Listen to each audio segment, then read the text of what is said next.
O sincretismo religioso, isto é, a união de doutrinas de diferentes religiões, é observado no mundo inteiro.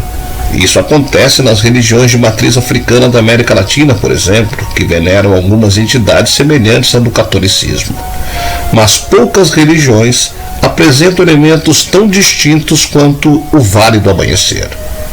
Com 800 mil fiéis, seu complexo perto de Brasília possui uma pirâmide, um templo em forma de espaçonave, um centro de oração de 6 pontas e várias esculturas em formas de elipse. Reconhecida como a primeira manifestação religiosa criada junto com o Distrito Federal, o Vale do Amanhecer em Planaltina reúne constantemente milhares de pessoas em busca de curas e tratamento espiritual, na doutrina fundada pela clarividente Neiva Zelaya, a Tia Neiva.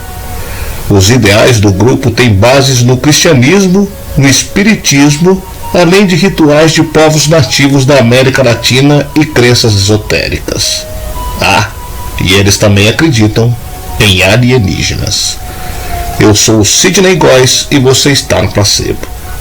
Vem comigo, que no caminho eu te explico.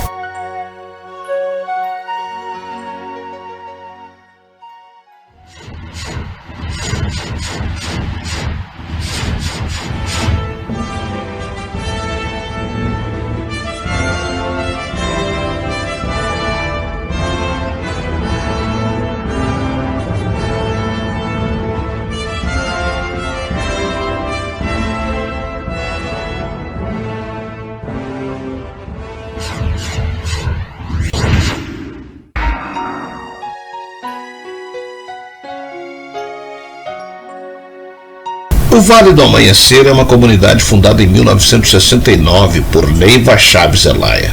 Ou seja, esse movimento possui pouco mais de 50 anos de existência, o que é considerado bastante recente. O mais interessante acerca desse movimento é que ele surgiu no Brasil através da brasileira Neiva. Ela foi uma exímia médium clarividente responsável por fundar essa comunidade espiritualista, cuja sede é situada em Brasília. Nascida em 1925, Neiva era uma viúva com 4 filhos e sem recursos.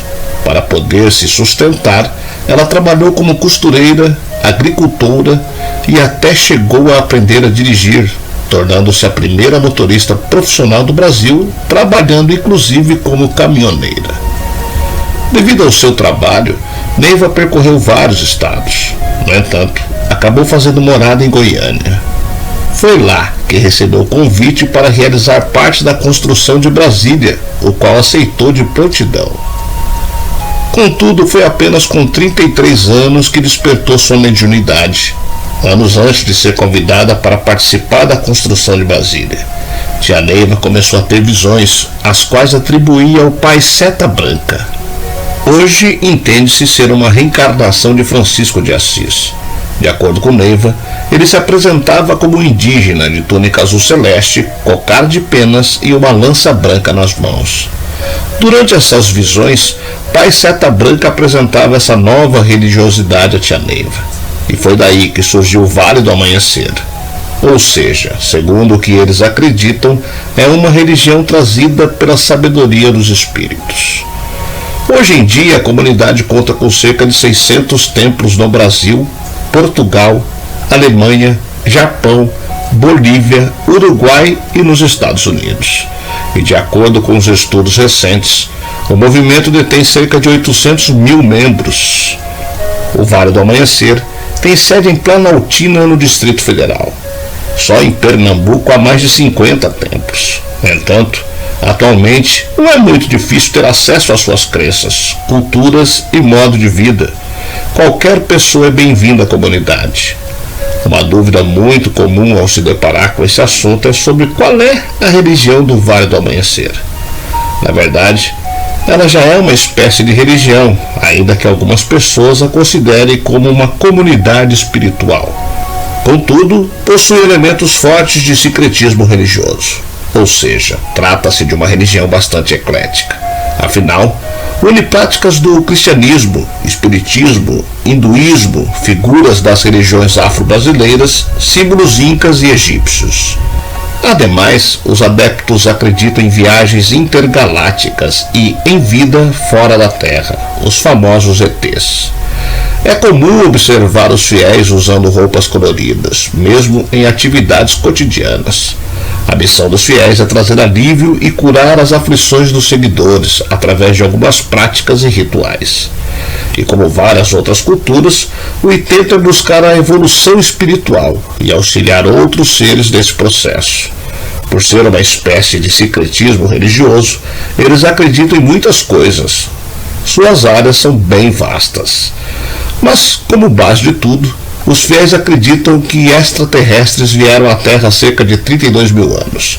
Nesse tempo, eles criaram a Terra, através de sucessivas encarnações.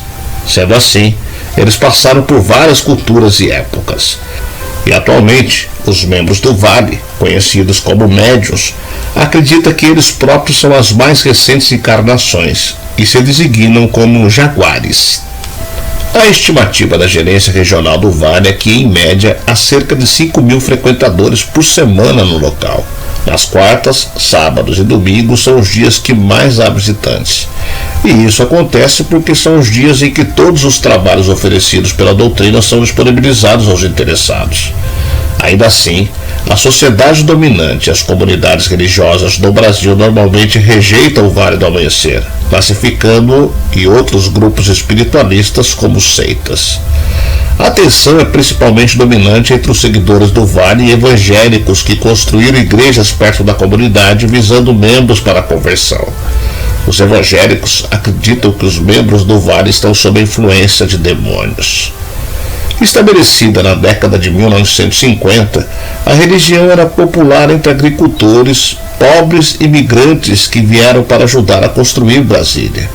Brasília, naquela época, significava o Brasil saltando para o mundo moderno e tornando-se uma nação moderna. Mas a cidade de concreto hiperorganizada revelou-se uma distopia inóspita, atormentada pela superlotação e pelo crime. Diante de toda essa complexidade e das peculiaridades que a compõem, o Vale do Amanhecer acaba sendo vítima de preconceito, apesar de a queixa maior ser focada nos boatos. As pessoas às vezes se apegam a uma parte da doutrina que aborda os extraterrestres e tentam nos tornar lunáticos que está esperando o disco voador, diz um membro, apontando que o isolamento preferencial dos templos também tem a ver com a maior liberdade para exercer todos os seus costumes. O mais importante é entender que as religiões normalmente se inspiram em outras, apesar de contarem com diferenças. Sobretudo, respeitar a diversidade e focar nas experiências de transcendência humana que são comuns entre elas. Como dizia Dom Helder, todos os templos apontam para o céu. Se você ficar olhando só o templo, perderá o céu estrelado.